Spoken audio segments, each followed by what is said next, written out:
वसमत येथे अजित पवार यांच्या भाषणावेळी मराठा आंदोलकांनी एक मराठा लाख मराठा अशा घोषणा दिल्या। तर उपमुख्यमंत्री अजित पवार यांची आज वसमत येथे जनसन्मान यात्रा दाखल झाली होती। तर जनसन्मान यात्रेनिमित्त वसमत येथे अजित पवार यांच्या सभेचे आयोजन देखील करण्यात आले होते। अजित पवार यांच्या भाषणावेळी मराठा आंदोलकांनी एक मराठा लाख मराठा अशा घोषणा दिल्यात आणि राळा देखील केलाय। या राज्याची स्थापना केली।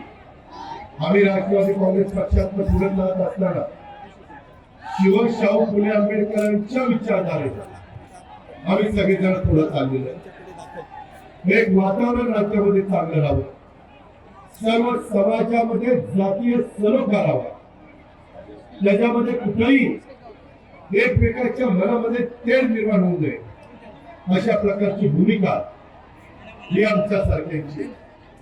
मला सगळ्यांना माहिती आहे, मराठवाड्यामध्ये कालच्या लोकसभेच्या निवडणुकीच्या निमित्तानं जो काही निकाल लागला तो उद्या भारताने पाहिला, महाराष्ट्राने पाहिला।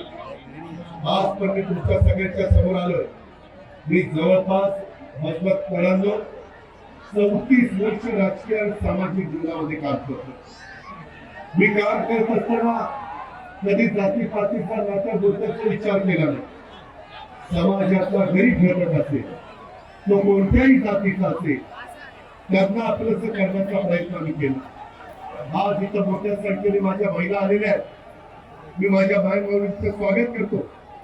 मी ज्यावेळेस अर्थसंकल्प सादर केला त्यावेळेस माझ्या लक्षात आलं की आमच्या ज्या मायबाबली आहेत, आमच्या भगिनी आहेत, या घरामध्ये काम करत असताना स्वतःच्या मुला मुलींच्या करता कष्ट घेतात, त्यांच्या पतींच्या करता कष्ट घेतात, मेहनत घेतात। स्वतःला काही घ्यायचं असेल तर स्वतःच्या घेण्याच्या गोष्टीला मुरड घालतात की नको, माझ्या करता ही भूमिका स्वीकारायला नको, आपण कच्च्या बच्च्या करू, आपण मुलाबाळांच्या करता करू।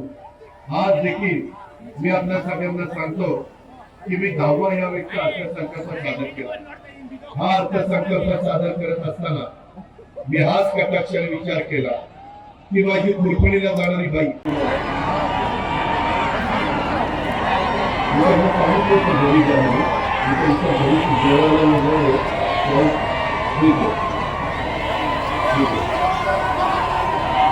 त्या संदर्भामध्ये त्यांनी एक निवेदन दिलेलं आहे।